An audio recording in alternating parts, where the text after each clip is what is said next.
welcome to the RuPaul's Drag Race recap show for Season 6, Episode 7, titled Glamazon by Colorevolution. My name is Joe Betance, and I am joined, as always, by one sensational co-host. From the podcast pod is my co-pilot. Please say, "You shady bitch," to Taylor, the Latte Boy. Hello, Taylor, the Latte Boy. Hello, Joe. How are you? I'm going to tell you something. I think you could kind of relate to this, even though you don't like diet soda. I am at my brother's shared workspace today. This is why I'm so echoey. Okay. Even though I do like recording here, I will say this. I do like recording here, but I want to eliminate the echo for future shows. And as I was telling you before we recorded, I procrastinated and I literally was putting the paint is still dry on the script and clips for today, where usually it's done days in advance. Mm-hmm. And so I had just enough time to go grab something to eat before we recorded, and before I get to my story, I don't know if this is going to make you mad or worried or what. My blood sugar has been in the double digits all day. Woke up at woke up at a 96. After lunch, it was like a 95. And so I'm like, what are these 2 digits? I'm used to. Something's wrong with my machine. The one LCD tab is broken. So, anyway, I was like, I better eat or my blood sugar. It's going to be Joe died on the show. Which is probably not true, but you know how it is. So, You know, when you're fat, you're always afraid you're going to be hungry. You're always afraid of being hungry when you're fat. So I had like a little fish taco and a bowl of chicken tortilla soup. But that's not the point of the story. Is one thing I wanted more than anything, Taylor, because I'm done with this fakakta cleanse that I've been on. Okay. I finished it on Sunday. So now I can bring on the carbs. Well, no. I've been very good. But in fact, I want to talk about something else after that. But I couldn't have Diet Coke for the longest time. So now I can have Diet Coke again. So I go to this Wahoo's Fish Taco here in Fullerton, California. Okay. And we don't have those here. You should. And there it's okay. It's like California. It's not real Mexican food at all. I don't know what it is. But it is Mexican food, though. So, anyway, the point is, I want your biggest to-go cup. Because they have fountain drinks there. Okay. And she goes, "Oh, are you going to go?" I go, "No, I'm eating it here, but I want to take a big Diet Coke with me, right? No, I want to take a big drink with me, right?" She goes, "Okay." And they give me look at this big, giant gallon of drink. Mm-hmm. Oh, Joe. What? That thing's huge. It's like a bucket. It's a bucket. Yeah. So listen to this. Oh, no. What? No.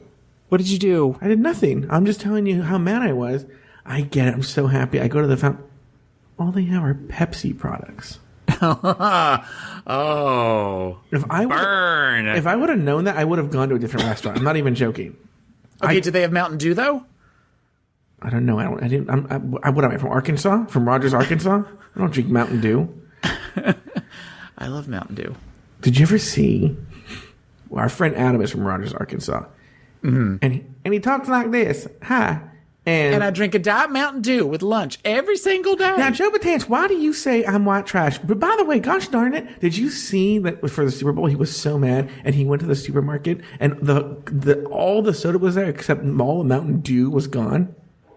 It was around the Super Bowl. Goddamn Super Bowl. Anyway. I swear, I'm so mad I could just spit fire. Dadgummit. So, anyway, I got this sugar-free fakakta berry acai drink or something. I don't know what it is. Oh. Yeah, I didn't get any Diet Coke. Thank you. By the way, there's over 50 dead in Las Vegas. Okay. Wow. Okay. I had a near experience with soda today where I had a cup similar to that, only it had iced coffee in it earlier in the day, and then I was filling it up with water because I can guarantee you my blood sugar was not double digits. But I was going into a group and thought I would just grab some water. And I'm in a different office on Tuesdays. And normally the office that I go to, they always have big, the Zephyr Hills gallon jugs of water that they keep them in the fridge so it's cold water. but they don't have them in this office that I'm in on Tuesdays. And somebody brought in a 24-pack of cherry Coke, which is like my all-time. That is the one. And I literally... It's the only reason you like Savage Garden. Chicken cherry cola, yeah. Yes. And I hate Savage Garden. But I opened it and literally first I went, oh, like that, and like slammed the door shut. Like it was almost like in Ghostbusters when they open the refrigerator and there's it was kind of that where I slammed. And I stood there for a second and thought, nobody's standing here. I could grab a cherry Coke and probably nobody would notice. But I'm like, God would notice. And that's why I didn't take one. Was the soda like, Hi, Taylor. Hey, Taylor.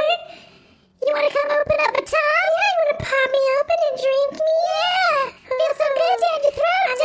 I'm so fizzy on the inside. Yeah. I'm a cherry. Yeah. Oh, yeah. Pop my cherry cola. Oh, yeah. Yeah, you like the cherry? Yeah. Yeah. Oh, it feels so fizzy and good. Yeah. Yeah. I guarantee you right now, Babalu's in the other room with his eyebrow cocked and just shaking his head because he can hear this through the door. Yeah, you like that cherry, yeah?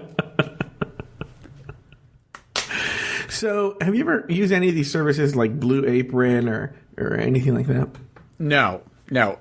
My co-host on Pod is my co-pilot bought Blue Apron for her daughter for a Christmas present. She gave her like a 3-month thing just to try it out. But otherwise, I don't really know anybody who's done anything. That's not true.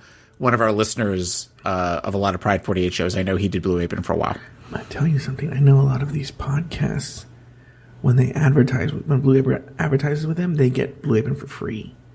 Okay. So you talk about it. So advertisers are already coming to us. So everyone listening, we're probably going to have ads on the show soon.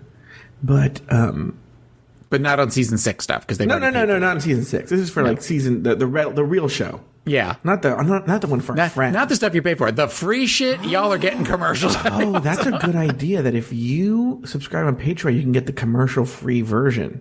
Oh, okay. Anyway, here's the deal. Do you hear that sound? That's the sound of millions of people unsubscribing to our show right now. So let me tell you this.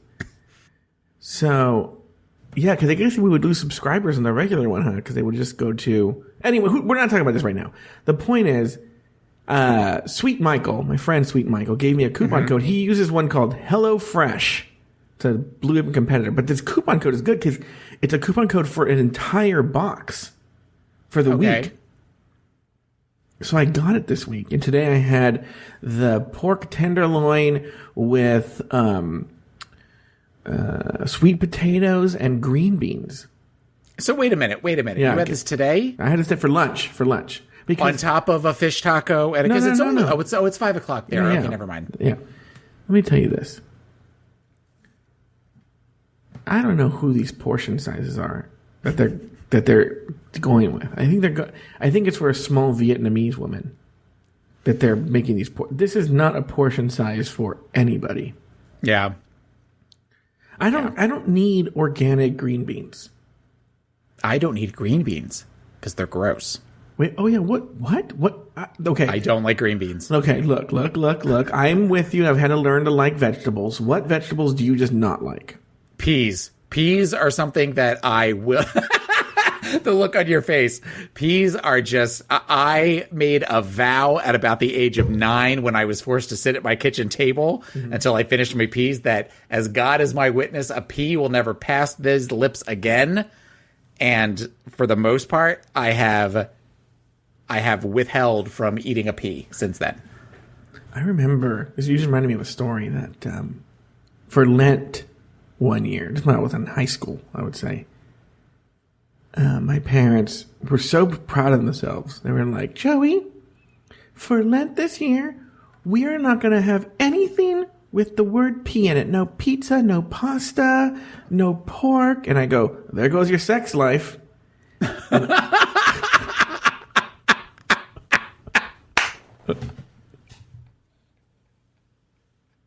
And I got in so much trouble. You should have, but it was worth it. It had to have been worth it. Oh, yeah. I often have gotten in trouble because I know I'm going to get in trouble, but it's so worth the joke. The joke is so worth it. Yes, that's awesome. Anyway. That is awesome. So what vegetables don't you like? I don't like peas. Don't like green beans? I'm not. I will eat a green bean, but I have to eat a small portion of green beans. Is there a vegetable that you like and not potatoes? I was going to say any of the starches. I love corn. I love sweet potatoes. I like zucchini. I like squash. How are you with I like the broccoli? salad. I do love broccoli, and I love asparagus. So that means I have stinky pea, but I'm okay with that. Yeah, it smells like a moldy dish towel to me.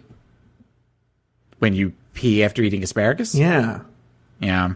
It can be not fun. Though pineapple makes your junk taste good. Makes your cum taste good. That's why I was hooking up with Hawaiians. So for all you ladies out there, eat lots of pineapple, and it'll make your spooge taste delicious. Wait, I don't know. Do you have any female clients? Yeah, I do. And do you give them this advice? To eat pineapple so their spooge tastes good? No. I can say that. I don't necessarily. Female clients are very shocking to me in that they all of a sudden they will bring up their sex lives, but it's like there's no warning to it. Where all of a sudden they'll just be talking about, and I'm really hoping that if I can get my housing situated, that'd be really great because I really need to come. And you're like, wait, what? Not quite that hit you over the head with it, but there's times where I'm like, if we can go back to the last statement that, where they kind of throw out these statements and it's more about much like the whole thing of men are more visual, versus women are more emotional. Yeah. We tend to talk more about feelings related to sexuality versus guys that tell me stories about, their escapades. Have you ever had a client tell you a story that turns you on? That might have happened today. Not like full on where I'm like, yeah, tell me more while I'm rubbing myself or anything. But there have been stories that I thought, well, that was a little titillating, but I don't. Have you ever personally been in like a porn star type story? Have I ever been in a porn stars type story? like a story like when I was in my younger days. I don't know, I was thinner and cuter. Oh my god, I had so many stories that would be like in a plot in a porn. I have so many stories like that. Like what? Like for instance, I'm not even joking. 30% of all the sex I had in my life was probably in high school. Really? I went to an all boys school, and there was like this weird pocket of like closeted gay guys that I just sort of got wrapped up in. And one of them was, this is when I was a freshman, actually. And I my parents used to pick me up late from school. So like we got out at 2, but my parents, because they worked, couldn't pick me up until like 4. So I would go walking around getting in trouble and doing all kinds of hijinks. But they would close the main building. So if you had to go pee, you had to go to the locker room in the gym. So it was, I went to the locker room in the gym, and I was peeing. Please tell me it was the coach. Was the coach there? No, it wasn't the coach. No, it was a guy in my class. No, a year ahead. A year ahead of me. And he goes, I went to a very small private boys' school, so everyone knew each other. And he goes, hey, Betance. He just came out of the shower. He was a football player. And he's all hit with a towel. And he was changing, and he was naked at the locker room, at his locker. And he goes, Betance. No, he was sitting on the bench, actually. So he's sitting on the bench at his locker. And he goes, Betance. And then he lifts up one cheek. And he goes, come penetrate me. And I went, ha ha ha ha ha. Like, whatever, right? And so then he like gets up, puts his towel around him, and then he walks up to me. There was no one there because after school. This is weird. I know. What? Well, it's just that he's in the locker room all by himself taking a shower. I don't know why. Yeah, I know. Okay. And he walked over to me, and then like grabbed my dick and started making out with me. But you see, you're getting to the end of the story. Is someone you could hear someone like push the door, like the double doors open. So you heard the sound, and so he like let go and then walked back. And is that like your first sexual experience with a guy? No. Oh, okay. At the school? No. Like, is that the first time? Okay. No. So was it already known that you were... Yeah, probably, because the freshman year at the freshman dance, here's another weird story. Freshman year at the freshman dance... That was all boys, no girls were allowed. No. We have a couple of sister schools. And actually, ironically, at the same school that Mary Kay Letourneau went to, they had a freshman year dance, okay? Mm-hmm. And afterwards, my parents were always fucking late. It was just me and this one boy. This seemed to work out to your advantage that your parents were always late. I know. And I must have been 14. I was nothing. And he goes, "Can I tell you a secret?" And I was like, "There's nobody here, but okay." I mean, there were like adults cleaning up and stuff like that, but I want to think that you have the mentality of you now at 14. You're looking around going, well, there's no one here. And like at the freshman dance in your black t-shirt and black jeans. No. I was much standing more holding a microphone. I know. I was so thin and stylish then. And he was like, "Can I tell you a secret?" And then he just like licked my earlobe. And then we just kissed like Cary Grant 1930s kisses. I don't think there was any tongue. This week, Trinity continues to be frustrated. Ben and Darian just do not like each other. Jocelyn wants to be Courtney's friend so badly. Courtney looks down on Jocelyn, and the girls press on some fake nails to handle fruit for the mini challenge. For this week's main challenge, the girls were paired up into teams and forced to produce a commercial for RuPaul's dumb makeup collection. Adore and Laganja were named the winners of this week's challenge, while Courtney and Jocelyn and Ben and Darian were placed in the bottom. RuPaul pitted enemies Darian Lake and Ben de la Creme against each other in a lip-sync battle for their lives. But in the end, RuPaul had a change of heart and allowed both of them to stay for another week. Joe, name 2 things you liked about this episode and 1 thing you did not. Okay. 2 things I didn't see. Again, I hate when you do this to me because I didn't pre-think it out. 2 things I liked. Okay, you know what? I tell you what I liked. I actually, it made it really annoying to write the script and pull the clips this week, okay, because of this. But there was a lot going on in this episode storyline-wise. Yes. There were so many storylines this week, and that made it very, very, very interesting and very compelling. And for one of the few times in the show, like, I feel that there's a definite... I like the first half more than the second half, but I actually liked the entire episode all the way through. Now, was this one of my favorites? No, we'll come to this at the end for the thing I didn't like. But there were a lot of storylines, and it was good. Another thing I liked... I think actually for the first time this season, I liked Adore's look. I thought Adore looked... Her runway look? Her runway look. I thought she looked really good.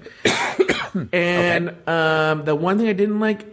here's what's weird about season 6. So far, and I still hold to this, there has not been one dud in the group, in the mix. Okay? You mean as far as contestants? No, or as far as episodes go. Okay. Like, every episode has been really good, right? And I would say this is not a dud. Look, this is better than any episode in season 7.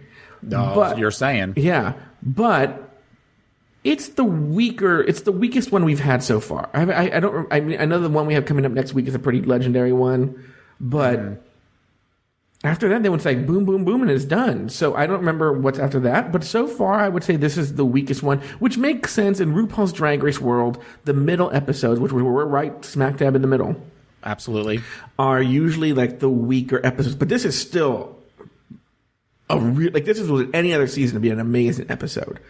But of the ones we've seen so far, it's like, meh. What about you, Taylor? Well, thank you, Joe.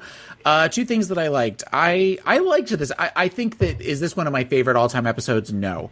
But this is an episode that I liked, particularly for, it feels like you're starting to see some of the gelling of the top 4, especially in Untucked, which we're going to talk about minimally. That when they separate, I realize they separated into the top 4 and the next 4 that are eliminated. Spoiler alert for anybody who hasn't seen season 6.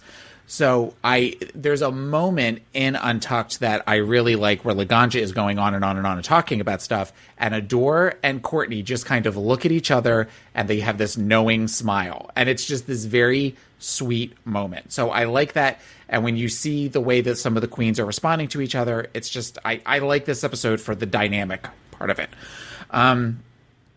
Something else that I really liked was I love some of the looks this time. We'll talk about the looks later on because I did pull the looks. Oh, did you? Yes, I sent you an email with them. No, I got it. Oh, but okay, but I pulled the looks because you found a Reddit tab and it made my life much easier. Fuck you. The fact is, I did it. It was the first thing I did when I came home tonight to make sure that it was done, so I wasn't doing it last minute. But so, thank you very much for finding that. If you could find that for every season that we ever do, that would be great. They have them for all the seasons. Right, but they don't have them for the ones that we haven't seen yet. Oh, yeah, no. And that might, if they do, that's where we're going to be in trouble, is because if they do, like, with we would love it, but it would be annoying for you, is if they move it to Sunday nights. And are they moving it to Sundays now? No, I just made that up. But if they do, that would be great if they did. Well, yeah, because then I could pull them on. But then I'd have to watch the show, and then I don't know. We'll talk about that later. This is a boring topic. Yeah, they may not. I feel they're going to move it. Okay, go ahead. The thing that I did not like about the show was, and I think we might talk about this a little bit later on because there's a cornucopia, being as it is autumn at the time that we're taping this, of possibilities of conversation about this. Is I cannot stand Leah Remini. I have never liked Leah Remini. Does she remind you of all your aunts that you have? Yeah, but that's just it. I love my aunts, but there's something about her, and I get what they were trying to do because I know her and Michelle Visage are best friends, and I don't know if this goes along with when she might have been leaving an organization, so they were trying to give her a little money or whatever it was, but there's just something grating about her that drives me up a tree. And that's what I do not like about this episode. After Milk's elimination, the girls walk into the workroom to de-drag. Jocelyn wants recognition for scoring high. Ben claims to have lost on purpose. Bianca reads Trinity for playing the victim, and Courtney claims she does not rely on Pretty. I was kind of like a bit miffed at Ru saying that I was relying on Pretty, because I feel like I've been giving a lot of performance and theatrics and other stuff. Is Ru not seeing that I am doing my best? I mean, perhaps just my Pretty was blinding him and that's all he could see. Okay, Taylor. Okay. Thoughts on Courtney not saying she doesn't rely on Pretty? Well, I mean, Courtney is very middle of the road to this point, other than the one thing that she really has that Ru focuses on is her look when she's standing in front of her. And she is pretty. She's pretty as Courtney. I can see why Ru would have said that. But she hasn't done anything necessarily at this point to really wow Ru as far as to win anything, with the exception of the Shade the Rusical. So yeah, I think she totally relies on Pretty. That's the biggest bullshit statement I've ever heard. Like, she is, apart from, and I don't even think she was that good in Shade the Rusical. But I don't know. What if I just the whole episode? I don't understand half of what you just said, but it still made me laugh. Mm-hmm. I think that it's, she very middle of the road.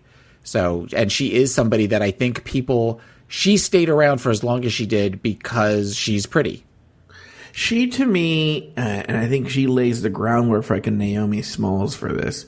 She is the template for staying safe and in the background to make it as many episodes as possible and then come out big at the end.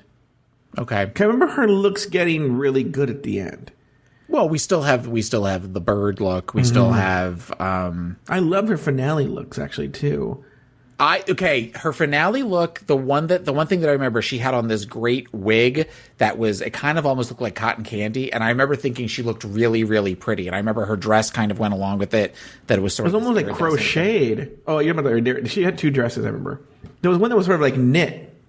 Yeah, the one that she wore at the end when the three of them are standing there when somebody gets the crown. Yeah. That would be the that I remember her. I remember really liking that look and enjoying that. I do think it's funny though, because we just talked about the Jocelyn and Courtney stuff that we had said. Do they ever come back to that? Totally forgetting that they do in fact come back to that, and that's a big part of this week's episode as far as the dynamics go. Let me ask you this question. It's a little off topic, but we're talking about Courtney anyway. Do you know anything about this Willem drama that happened, I think, in the past week? It happened since we recorded. I know he made some statements that were deemed derogatory regarding trans people. Yeah. And then it was like he was doing some sort of like, I think he has his own show called, I forget what it's called. Who cares about anything Willem does? But Willem, let's talk about Willem. He kind of grates on my nerves. Okay. I have thoughts about Willem, but yeah, I'll let you go first. And that's the thing, too, is it's caused this uproar. And I think Willem gets off on pushing people's buttons, but I think he's often shocked when people get genuinely offended. I think this one really took him by surprise but what's funny is he's been on this apology tour, but I feel like he's making it worse on the apology tour. Like, girl, just shut the fuck up. And I saw the video in question. I saw what he said. To be honest with you, I feel it's a case of someone really digging the hole deeper, in that he made, like, if you take Willem's personality and he said these stupid things, I can't remember what they were. It was like, oh, trans just don't cut their dicks off or something like that. It was like, whatever, right? If he would have just given a genuine apology and was like, look, I was trying to be funny, it didn't work, I think no one would have cared. But it just kept going and digging and digging and digging. But you had thoughts. I'm sorry. I'm filibustering. Well, and I think that Willem is, and I could say this could even go back as far as when he was on season 4. Willem is crazy like a fox. And I think that anything that Willem does, Willem recognizes that there's publicity there. So when we make statements that maybe are not considered sensitive, or we do something and then sort of have this very lackadaisical response to it, this very like, well, I don't understand why you'd say that. I don't understand why you'd be offended because I feel this way, and tries to throw it back at other people. I feel like when she does that, there is a mythology. It's methodical. It's methodical. Yeah. And I think that Willem, I can see where Willem can be very grating. There are times that watching Willem post Drag Race, there are things that I love about Willem. But I remember thinking at times watching season 4, there's something wrong with her. Like, there is something, her elevator doesn't go all the way to the top deck. But now when you look back at her entire career post Drag Race, I feel like all of the stuff that we might have all been getting played with the way she was on season 4. I think with this controversy in particular, and it'll blow over, I think she tried to play the hand that you were saying, but it still didn't work. And so there have been a number of, like, now she's playing the I didn't know any better card. Like, I'm stupid and I've been educated. And that's why I brought up Courtney Act, because Courtney Act was the one sort of playing the adult in the room during that whole conversation. Mm-hmm. And so, yeah, I've seen, like, screen captures of it, but I don't know exactly what she said. And it'll blow over. I think it already has. But the point is, Courtney's ridiculous if she doesn't think she's been relying on Pretty so far. She has. 100%. Yeah. 1,000%.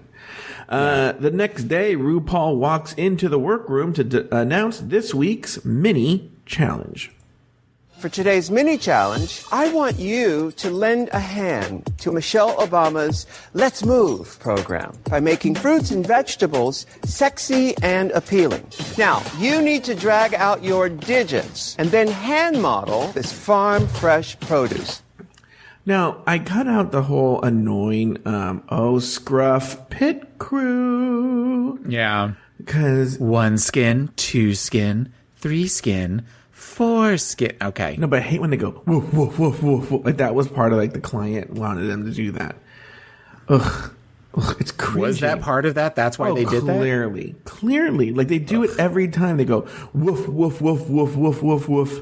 And you're like, all these skinny twinks. Twink drag queens all trying to be all big butch bears. Yeah, it was. Look at me. Big butch bears, I say with rabbit ears. Yeah.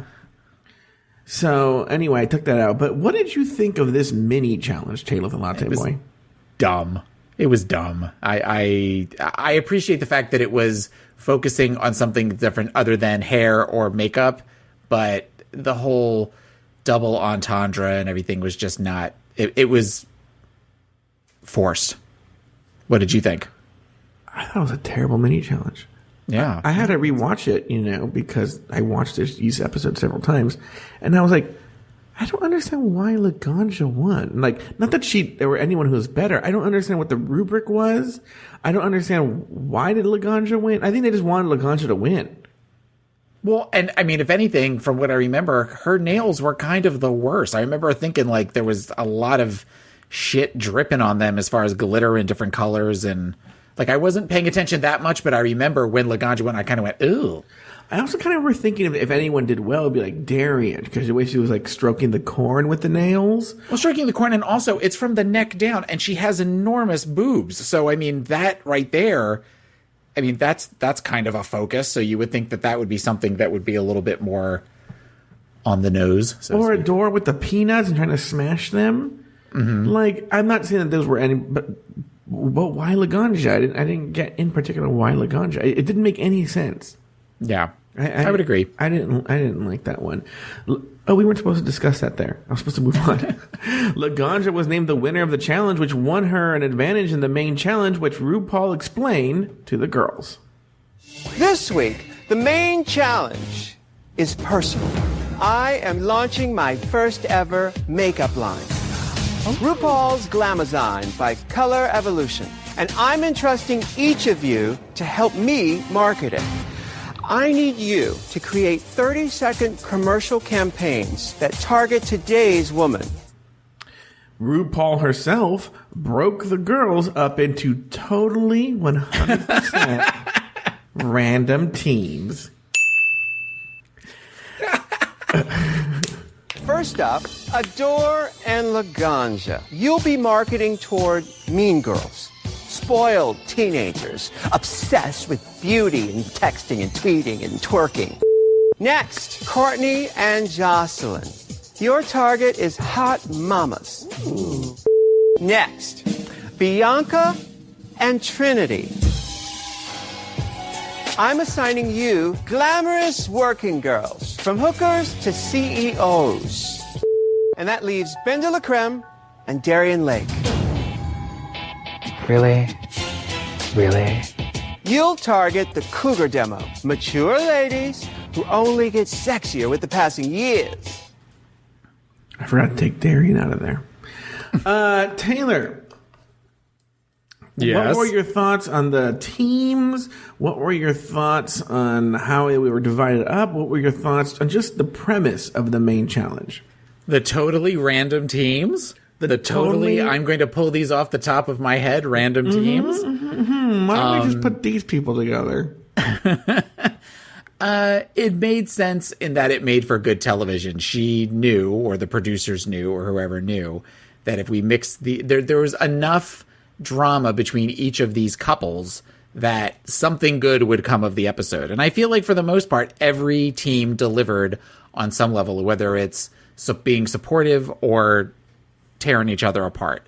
I feel like there was good drama between all of the teams. What about you? Well, I told you, the challenge was sort of silly and dumb. And you're right, it made for great television. The people who are left are, for the most part, great television. Mm-hmm. Even Jocelyn's really good. I think she's overlooked, but they're all really good television. They make for good television.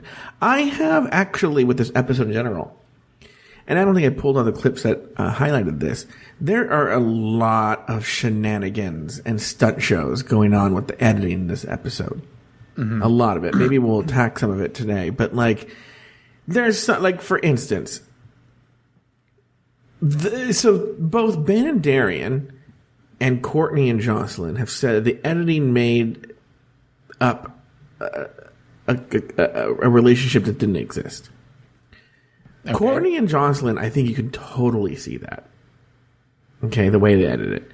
Ben and Darian, maybe they used some editing choices to help things along. But there are some things that you're like, there's no way. I mean, Darian said what Darian said. You know? So, like, I don't know. I think maybe they made it a little bit worse. Like, for instance, we talked about it earlier, but when Ben says, you know, I just lost on purpose or something like a joke like that, you can tell she's fucking being funny, you know? Yeah. And they played it like, oh, she needs a Darian's so fucking pissed, you know? Yeah. And so there's a lot of, and this is constant in this episode with the shenanigans and hijinks and stunt shows, with the editing. And, so they make for great television, but it's so funny how so obviously producer influenced how she divided those teams up. Do you ever wonder if how aware she is as to what's going on when she's not there? I think she's 1,000% aware. Now, you could make the argument that maybe Michelle and the other, or for sure, I think, I actually talked to Ross about this. Mm-hmm. And Ross said that they intentionally don't tell him. Okay. And that he doesn't want to know. As far as any backstage drama. Yes. Any workroom drama. Any workroom drama. I can't speak for Carson, but Ross has told me he's a fan of the show. He wants to watch the show and enjoy it. And so often he's never seen them as boys. Unless there's some circumstance where he would have to see them as boys. Okay. He kind of comments on that whenever they bring him back. Like usually towards the end of the season when him and Michelle come down. Yeah. I feel like he said like, oh, all these boys, you know. And also like he said that he doesn't know what's going on and no one tells him and he doesn't ask. So Michelle probably knows because Rue probably tells her, my guess is, because she says things that are weird too, you know? Yeah. But Rue for sure 1,000% knows. I think so you think that she's getting reports at the end of the day saying this one fought with this one this one didn't like this one, this these two are getting along. Mm-hmm. Okay. Interesting. Yeah. Okay, now, the way I divided up the script was by team. Okay. So, the first up, I called it Laganja Delano. Okay. It's a team that makes up Laganja, Estranja, and Adore Delano, and they were doing the Mean Girls, right? Okay. First up, Team Laganja Delano initially seemed to get along, but tensions rose quickly. Adore and I have an advantage because we've worked together many times in the outside world. I'm just really nervous that Adore will overshadow me and that I won't be the star. So Laganja has ideas, and I was raised right, so all I can do is nervous laugh at them because I don't know how to respond to them. I'm not going to say, no, bitch, that's an awful idea, mine is better, but that was the truth of the situation. During filming, Laganja struggled to get the right accent. Laganja, I'm wondering if we could just have a little bit more of, oh my God. I like my Rachel Zoe voice. No. Nothing can satisfy a rich taste in advanced products. But now, thanks to RuPaul's Glamazon by Colorevolution, our faces stand out amongst the trolls in our high school hall. Okay. Moving on. On the runway, the finished product seemed to impress the judges. So now we're going to hear the finished product, Taylor. Okay. If you want to stop, I don't think we need to. Only 30 seconds, but we're gonna talk about it. Okay. I don't know why I announced that since I just said that. We used to think we had all the makeup that money could buy. But now, thanks to RuPaul's Glamazon by Colorevolution, our faces stand out amongst the trolls in our high school halls. I know all the losers sitting alone at lunch right now are feeling so much safer because we're too busy beating our own faces instead of theirs. With this long-lasting mascara, of course. Sorry, Stacy, but your boyfriend is now mine. He just can't resist this vitamin-infused lip gloss. Because whoever said beauty was on the inside is ugly. All the judges laughing and clapping. Taylor, your thoughts on this whole Laganja Delano collaboration? The first clips that we played of the two of them tell the difference between Adore and Laganja so succinctly. When you hear the whole, well, I'm worried that Adore is going to overshadow me, but we overshadow me, where it's like where they said, okay, let's try that again, but say it with a little bit more, today we're going to be doing this. Whereas Adore just kind of had this free association, just talking a mile a minute that was much more endearing, much more cute to listen to. Whereas when Laganja was talking, it felt so forced. It felt like, do you think that maybe you could say that you're worried that she's going to overshower? You know, why do I keep saying overshower? Overshadow. So maybe that's why. Maybe she was screwing up like I'm screwing up, and then they had to repeat doing it. But I thought the clip, the commercial itself, also showed the difference between how bad Laganja is and how great Adore is. Like, you're attracted to you're attracted to Adore versus Laganja as far as watching her, not necessarily looks department, but in just watching her, she's much more attractive to watch and to appreciate than Laganja is. Well, Adore has that star quality. She has the X factor. And it's clear through this that Laganja does not. My thoughts on this. I didn't think that. I think this is one of those cases where we got those sound clips we just heard, but I think for the most part it was fine. They knew how to work together. I think Adore was right. When they have to compete, there's a problem, but when they're working together, it's fine. I have been in Adore's position often when I have to write with people. I think Shannon will relate that I'm kind of like Adore, where I'm just like, ha, ha, ha, or not, you don't even smile. I just stare at you like this. Which led to a problem where we had a friend, we did a roast of a friend, and I was helping people write their jokes for said roast. And he got very angry with me the night before the roast because I wasn't laughing hysterically at his jokes. But that's because his jokes sucked. That we talked about that on a members only podcast that I just listened to. Oh, really? I didn't remember. Yeah, on a Patreon members only. So anyway, I was like, I pick up the script. I'm like, that's interesting. And we talked about it, and you listened to it. But the point is, like, I know what Adore feels like. I'm not good at it either. Yeah. I'm not good at saying, like, I don't really like that idea. What did you think of the actual finished product, though? I thought Adore was great in the finished product. I think it shows it. You said it very well in that X factor, the star quality, where she does the thing at the end where she goes, if you think looks are on the inside, then you're ugly. There's a natural flow to her that Laganja doesn't seem to be. No, but you also have to realize that I think that when I had to watch it several times, and I was trying to watch Laganja actually, and your eye is just it's a struggle. Your eye is naturally drawn to look at Adore Delano. Your eye just wants to look at her. All right. During the table visits, Trinity had a tense moment with RuPaul herself. The judges have called you out on your confidence before. How are you going to turn that around? I'm just going to put my best foot forward. Now, I don't want to hear I'm just gonna. Because you've said that before, and you know what? I'm not going to sit here and sell you any promises because I don't know exactly what's going to happen when I get out there.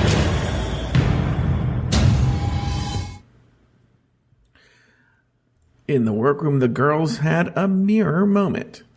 How you doing, Girlina? I feel good. I think we work well together. We did work well together. We didn't kill each other, so that was good. We didn't see eye to eye to begin with. Because I didn't know you. I just felt like your purpose was just to come here and be evil and mean. I apologize if I ever came across that way. I was angry with her because her work ethic and her attitude wasn't the same as mine, which I learned you can still work with people if they come from a different place. It's not only my way or the highway. I'm learning patience, bitch. I'm also obviously learning that I have ways I guess I need to just work on. On the runway, the finished product seemed to impress the judges. I'm the CEO of a major corporation and the mother of 2. So in order to keep my sickening appearance, I use RuPaul's Glamazon by Colorevolution. I am so much finer with this glamorous liquid liner. I am a professional hoe. From client to client, jumping out of car door. Can't even keep my lipstick on. But with RuPaul's Glamazon by Colorevolution, bang! With this gloss, I am the boss. So whether you're a corporate CEO or a professional hoe, you deserve a glamorous glow. Now get back to work, y'all. Okay. Laughter and applause. Taylor, your thoughts on Team Trinity Del Rio? I thought this was better than Laganja Delano. I liked the concept better. I thought Trinity did great in this for all the difficulty that we've had understanding her and her issues with enunciation. I do agree that there really wasn't that big of a difference from when they started putting on the makeup to when they ended putting on the makeup. But as far as the story goes and everything that went along with it, I thought it was really well done. This is another example of why Bianca has become such a fan favorite, as far as taking somebody like Trinity, because that could have gone south really fast.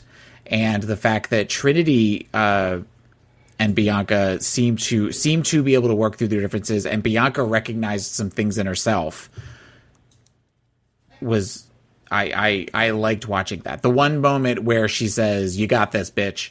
I remember that from when I watched it the first time. Just, that support that she is giving her teammate. Because on a lot of seasons when they have these team up challenges, sometimes a queen will leave their partner in the wind and just kind of say, well, so long I look better than her, that's okay.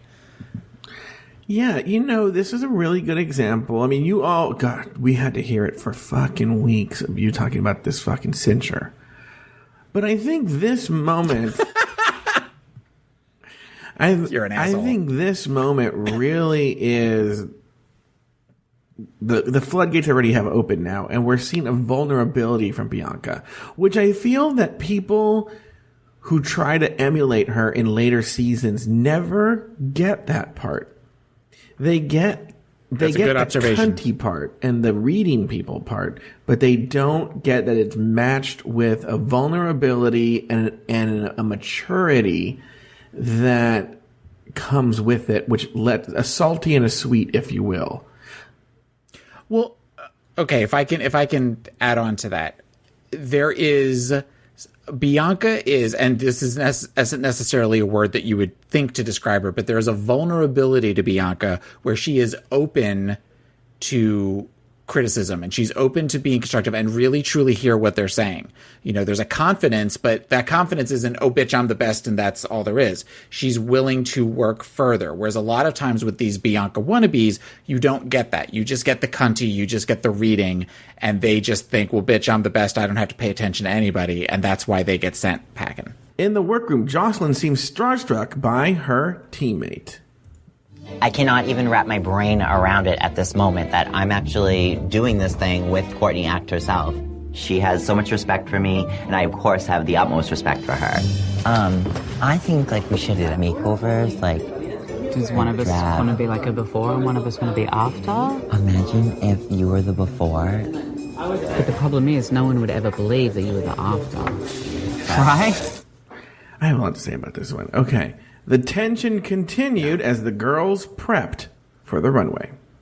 Jocelyn and I are serving the same tuxedo menswear look. So if you two both landed in the bottom two, performing against each other in similar outfits, oh my. Jocelyn would go home. Because she's the second-rate Courtney Act. I think it was low rent. Shady. It's clear that Courtney does not see me at the same level as her. This is somebody that I idolize, and I'm a little disappointed. On the runway, the finished product did not seem to impress the judges. I was watching that RuPaul's Drag Race, and I didn't realize that RuPaul is a man. Oh, you stupid bitch. Of course RuPaul is a man. And I've been wearing RuPaul's Glamazon by Colorevolution for months. Oh. As a matter of fact, I have a special delivery on the way. Come in. Nice package. And the makeup doesn't look too bad either. If it can make a man like RuPaul look like a Glamazon, imagine what it can do for a stay-at-home mom like you. Or us.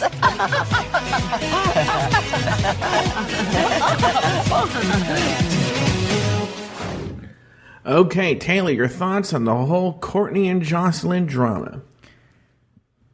I had forgotten about this part, and we've talked about bullying before. I feel like there's something I'm not saying that Courtney bullied Jocelyn, but there is something very sad about this, that when you meet people that you really look up to and they're not what you expect them to be, and kind of watching Jocelyn go through that, along with Courtney saying some really kind of shitty things on the show. And she also says some not nice things to her on Untucked as well.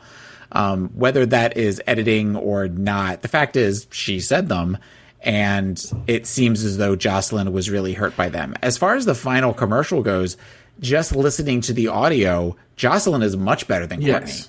The whole thing where she goes, no, of course not, you stupid bitch. The way I was not expecting that. And that was something that Babalu and I both laughed when she said that. But Courtney just seemed very wooden and not comfortable at all in their skit. What about you? I am already, and as I tipped my hand before, I called bullshit on the whole thing. Like when Jocelyn says that I'm doing this thing with Courtney, you don't know what the thing is. I think she's talking about the whole competition.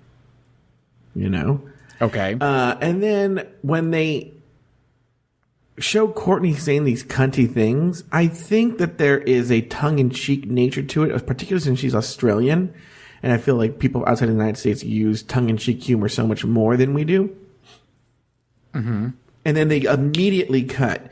So you don't really see Jocelyn's reaction because it's clear that she's joking. I'm sure, like, one of the things we've learned from about Courtney since is that Courtney's very sweet and very nice. So Courtney wouldn't actually say this stuff for real. You know, but so in other words, are you approaching this like you're approaching this that the editing is real, or whether or not the editing is real, it seems to have affected Jocelyn. Whether or not Courtney was joking or not, because when they're standing up on the runway, and she said, and RuPaul says, "So how was it working together?" The first thing Jocelyn says is, "Well, apparently I'm a second-rate Courtney act." So you don't say something like that unless that's playing over and over in your head. When you're standing up on the runway for judges panel, unless that's a situation in which your feelings are hurt or you're not, it's distracting. That's a problem. I don't know if it's editing or not. I mean, I'm still a Courtney fan. This is kind of one of these that it left a bad taste in my mouth. There was another part to this whole thing. Oh, going back to the commercial. Yeah, I feel Jocelyn was better. I feel, like I said before, Jocelyn does better in performances than she does on the runway. And she does very well in the challenges. She does better in the challenges than she does on the runway. And this is another example of Jocelyn is a sort of underdog here. I think people overlook how good she was in the challenges. And this is just another example of her. You know, Courtney says she doesn't rely on pretty, but Jocelyn's an example of, like, she's outperforming Courtney every week on these challenges. Yeah. I can't name one that Courtney was strong on. And, I mean, Jocelyn to me seems very harmless. Like when she does her interviews and stuff like that, she seems like she has the best of intentions. She doesn't necessarily want to be bitchy. She does want to come off. So when you have somebody like that is, you know, just is there for the experience and also gets to perform with somebody that she looks up to as much as she apparently looks up to Courtney. And then to have comments like that made, you know, I mean, have you ever had somebody that you worked with that you really looked up to, that you had an opportunity to work with, and they kind of they kind of shit on you? No. Have you? Not that I can think of off the top of my head. I've never had somebody that really kind of felt like threw me under the bus. I've been very fortunate in that regards that I've never had anybody that I had to deal with in that regards. You know what?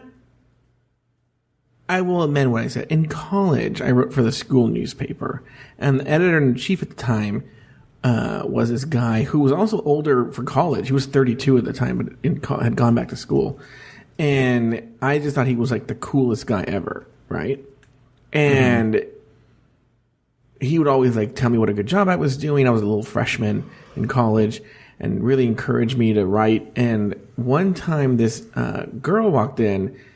She was writing for the newspaper too, and he told her what a good job she had done, blah blah blah. And she walked out of the newsroom. He said that was one of the worst stories I've ever read in my entire life. And I remember thinking like, oh, if he's saying that about her, what does he say about me? And I remember like my opinion of him fell, but that's the closest I have to what you were saying. Okay, thank you. During Rue's table visit with Darian de la Creme, Darian found it difficult to hide her contempt for her teammate. So how's it going working with Dela? We're working together as much as positive and negative can, but no. No, wait a minute. We're very magnetic. Opposites do attract. So are you opposites? I don't think we are. I think we have different working styles, but all right. The tension continued as the girls prepped for the runway. Do you think they paired us up because they were kind of like, oh, Darian, you got a big body and Ben's got a big head? You love to say that. I don't know if that's really true. No, it's just because you made that comment after about the whole winning twice, and I was just like, oh, okay. She told me she hated you.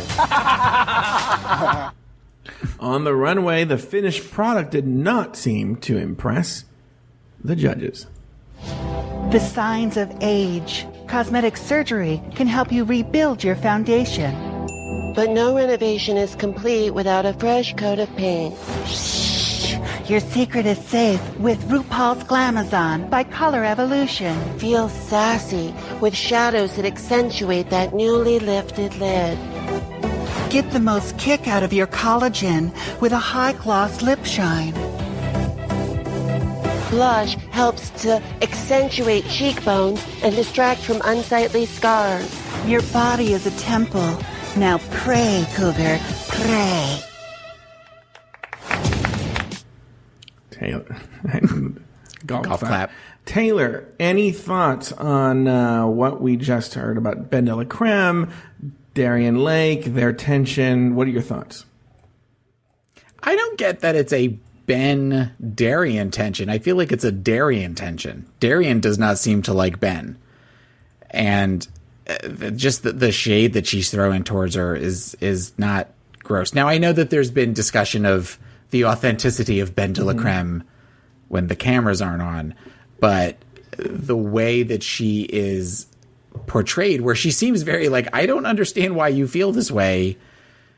It just paints Darian in a bad light. And again, I will go back to what we talked about as far as some shady editing. I'm sure that sentence continued, the one where there was the shade button. And then RuPaul kind of goes, well, okay, I'll let you all get back to it. But they just make it out to be where it's more dramatic than it actually is. I think that there was also discussion of that they didn't really talk about the product in their commercial. And that was people weren't sure if it was a thing for plastic surgery or that kind of stuff. I disagree with that. Listening to it, they definitely talk about the products. I think they got distracted by all of the weird faces they were making and that kind of stuff. It reminded me a lot of the skits that they used to do on Saturday Night Live with the two porn stars trying to do the elegance, glamour. That guy's kind of what that felt like to me. I thought Ben, listening to Ben's voice do it again was funny, just like watching her with the big blonde hair and the tight face and all. I didn't find it funny at all. I found it was trying too hard, and they were clearly channeling a Jennifer Coolidge. They were right. Oh, yeah, they said that. Well, Rue they said that at one point it's Jennifer Coolidge. But I think Darian was full on really channeling Jennifer Coolidge. And I don't know. I just wasn't that big of a fan of the commercial. But I wasn't a big fan of any of the commercials, to be honest with you. Maybe Adore and Bianca's I liked it. You know what? And Courtney and Jocelyn's wasn't horrible either. But I wasn't a big fan of this one. As far as the tension goes, you're right. I think you hit the nail on the head. Darian seems to have a problem with Ben. But again, I'm going back to what Bianca said. And Bianca said that, off camera, Ben was kind of a bitch. I don't know if you know what, let me rephrase. I don't know if ever Ben said that Bianca said that Ben was a bitch. And I think this little tension speaks to it, but that Ben was much more calculated than she seemed. And I think she's maybe playing the victim here for the camera, like, I don't know why Darian's mad at me kind of thing. But then when the cameras are off, she knows exactly what she's doing. Okay. But again, I do think Darian's overreacting. I feel Darian has addressed this because from what I hear, friend of the show, Jay Ellis, happens to know Darian quite well. I think she's performed at the bar he used to work at quite a bit. And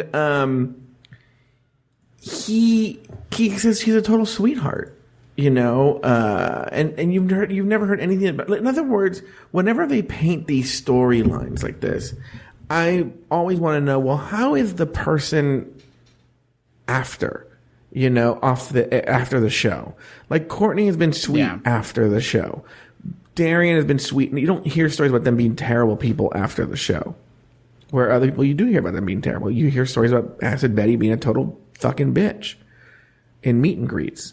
You know, Valentina, you hear horrible stories about after the show. Right. So that's why I'm like, we're not hearing about this stuff after the show. And why is that? Oh, because I don't think Darian's a mean person, but she is being cunty, which I don't get.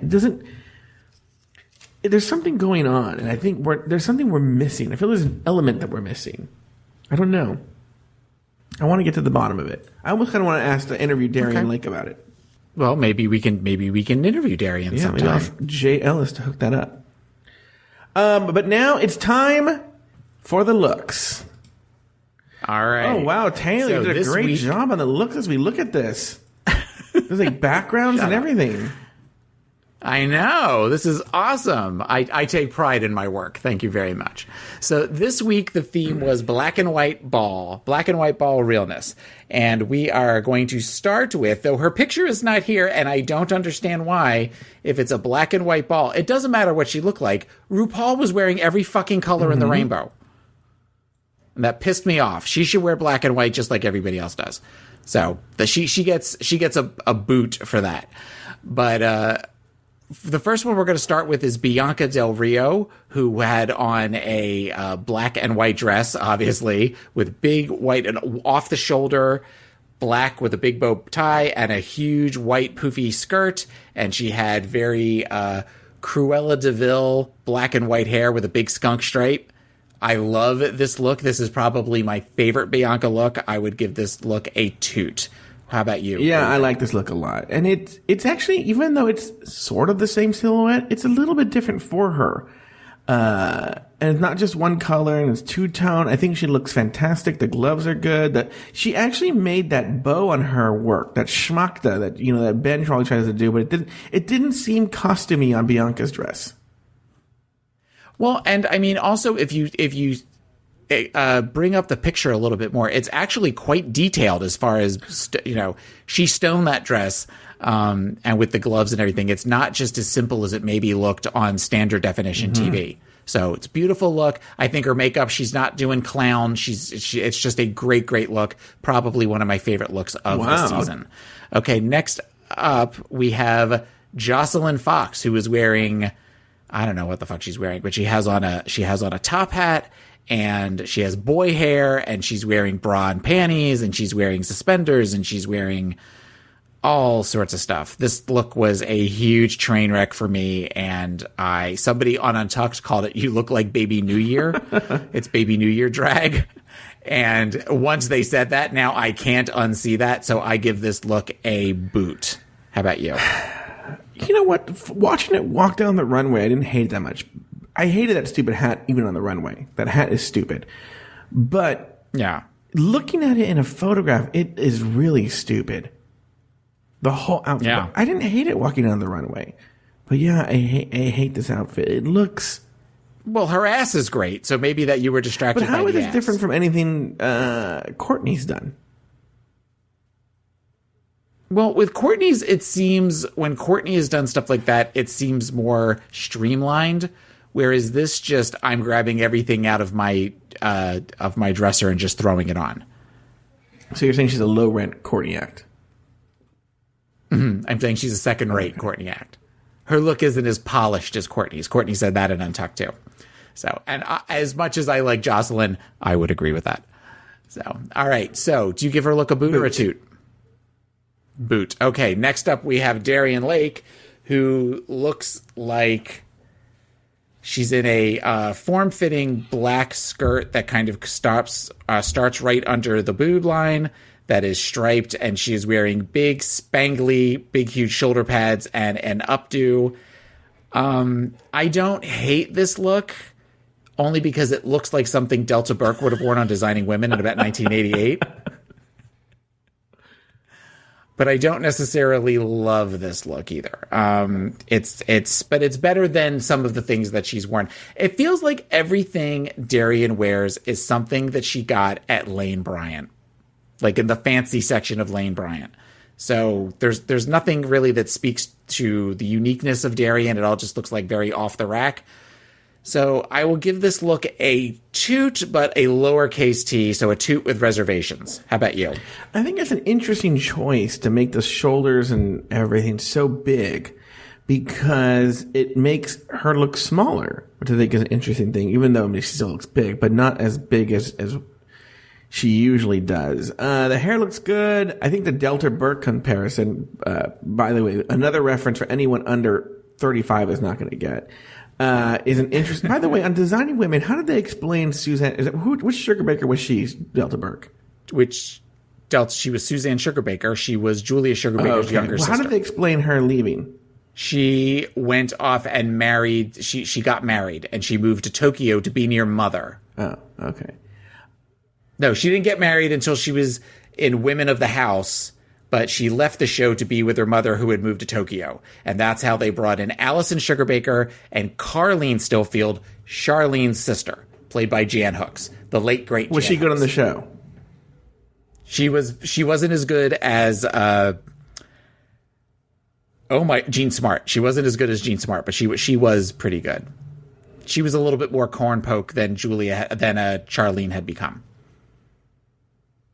I give it a 2. You're such a bitch. All right, so next up we have Ben de la Creme, who is wearing, again, black and white. The dress almost looks leather or like a patent leather or pleather, and she is serving Yzma, realness. What's Yzma? Where she Yzma? Kind of looks like the villainess. Yzma? Isn't that I don't know what you're talking about. That's the villain from The Emperor's New Groove, or the one that Eartha Kitt played. That's kind of the look that she's going for, where she has these weird like peacock feather things coming out of her neck, and she has almost Cindy Yoo-hoo, whatever the hell her name is, hair that goes up into an updo.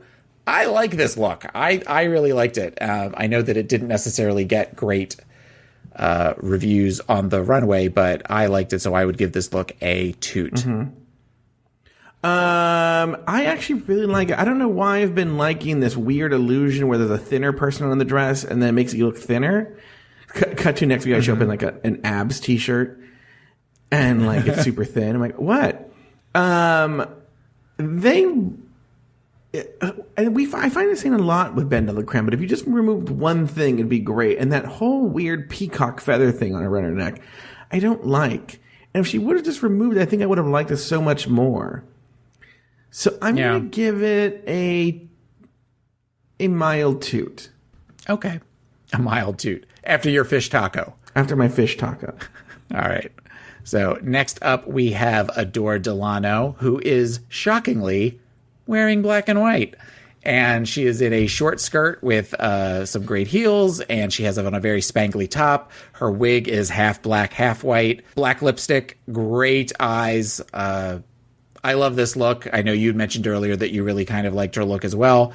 And she's definitely, it feels like she's getting into her groove here. So I would give this look as well a toot. Yeah, I give it a big toot. To me, this is the outfit of the season. Maybe not really the outfit of the episode, but more like you've come a long way, baby. Yeah. This is Virginia Slim. Yeah, absolutely. Like, imagine where she was in the beginning to now, like she actually looks pretty. And she looks put together. Yeah. And she looks, like a really pretty girl or woman. And I think it's fantastic. I think it looks great. Big toot. All right. Big toot. All right. Next up, we have Laganja Estranja, who is in these weird sheer pants with what looks like a black jockstrap on underneath. And she has on these gloves with long chains hanging off of all of the nails. And she's trying to do this weird faux hawk thing. This look is just sloppy. You watched her when she was walking on the runway. She kept tripping over the back of her pants. And she has on these weird zebra shoes that are kind of like an forward facing high heel thing. The whole look is just horrible. Absolutely horrible. I would give this look a big boot. I give it a boot too. And I didn't like it from the beginning. I don't like it. I don't like a lot of her fashion choices. They're a little extreme and they're weird, and I don't like it. Not a fan. Boot. All right. Next we have Trinity K. Bonet, who is in a black and white dress that has a dice theme to it. From the bottom of the bustier, it is all dice, and she has where she's kind of wearing not a half cape, but she has draping along the back with long black gloves. I love the dress. I thought she looked pretty. I did not like the hair. There was something about her hair that was just, it kind of looked like a front butt from the front because it was kind of rolled up into the top, and just not a favorite look of mine. And I'm not looking at the picture. I'm not crazy about the earrings either, but her face and from the neck down, she was beautiful. So I would give this look a toot. Shake the dice and steal the rice. It's Trinity K. Bonet. I think she looked great. I thought she looked great in the runway. I think she looks great here. Toot. All right. Okay. So finally we have Courtney Act doing a tribute of sorts to Nomi Klaus with a big tuxedo style thing and a black, I don't know, it's not really a wig. It's just kind of almost like a headpiece that is made to look like hair that is all Where's spangly. her hair, though? It's all underneath. You can see at certain points, especially in HD, you can see where some of her hair, when they're in untucked, is kind of coming out the side of it.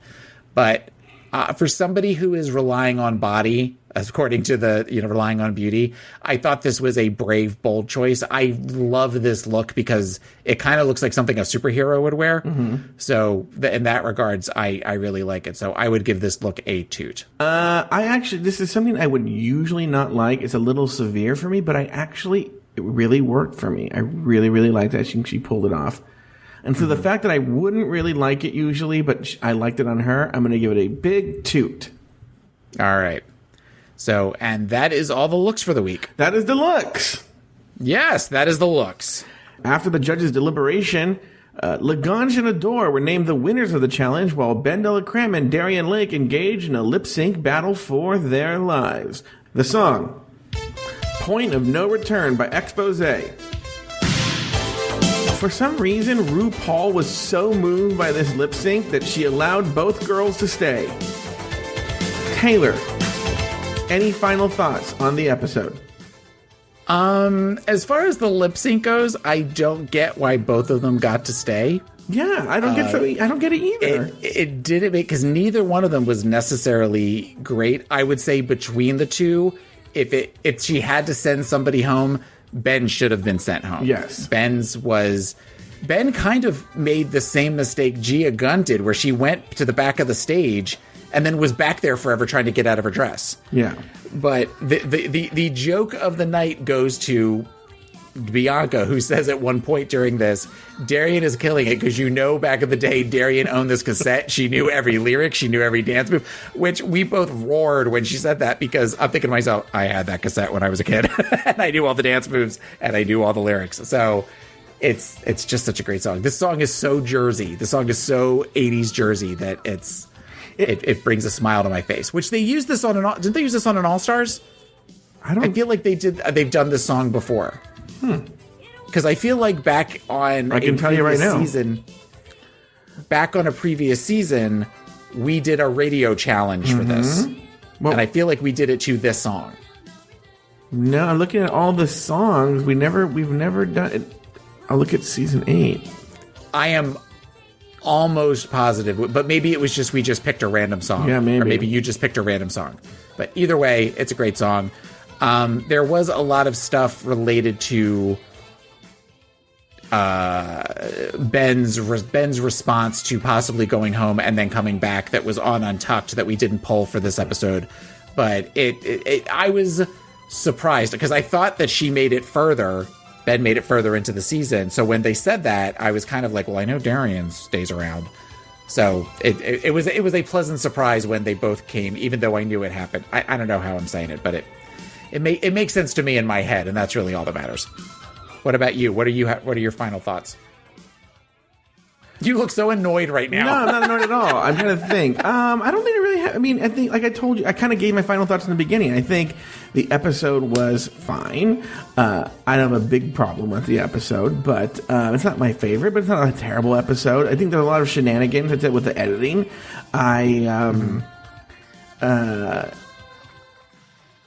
I want to get rid of Laganja, and I want to get rid of Trinity. Well, then you're in luck. I feel like I'm done with their storylines. I cannot wait for next week's episode.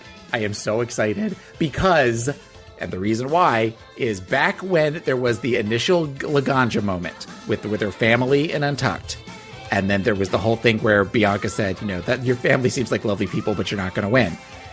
And then she had a whole "you took away my moment." I said to Babalu, this is very important. This is an important moment in the season. And he was like, why? Why is I said, just pay attention to this moment. And then in this week's Untucked, it was brought up again. And he said, is that what you're talking about? And I just said, just wait. So, because he hates Laganja. So I am so excited. I'm excited to watch next week's Untucked in particular with him. I might hold his hand through the whole thing because I'll be so excited for him. Thank you. Well, that concludes this week's episode of RuPaul's Drag Race Recap. Join us next week and every week as we dissect, discuss, and deconstruct each episode during this very special season of RuPaul's Drag Race Recap. So, for Taylor the Latte Boy and myself, sashay away until next week.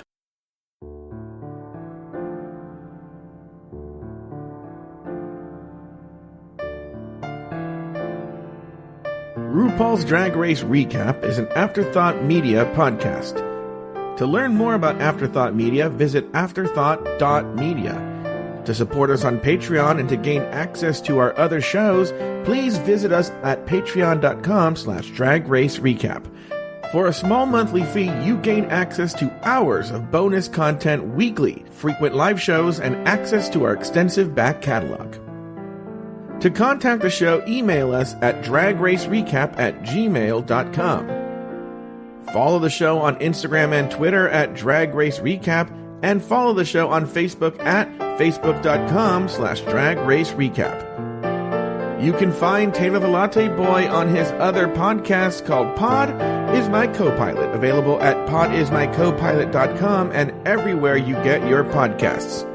You can also follow Taylor on Twitter at PIMCTaylor and on Instagram at PIMCTaylor. Joe Betance is the host of many other podcasts, and you can find those podcasts at afterthought.media or at patreon.com/dragracerecap. You can follow Joe Betance on Twitter and Instagram at Joe Betance, that's JoeBetance.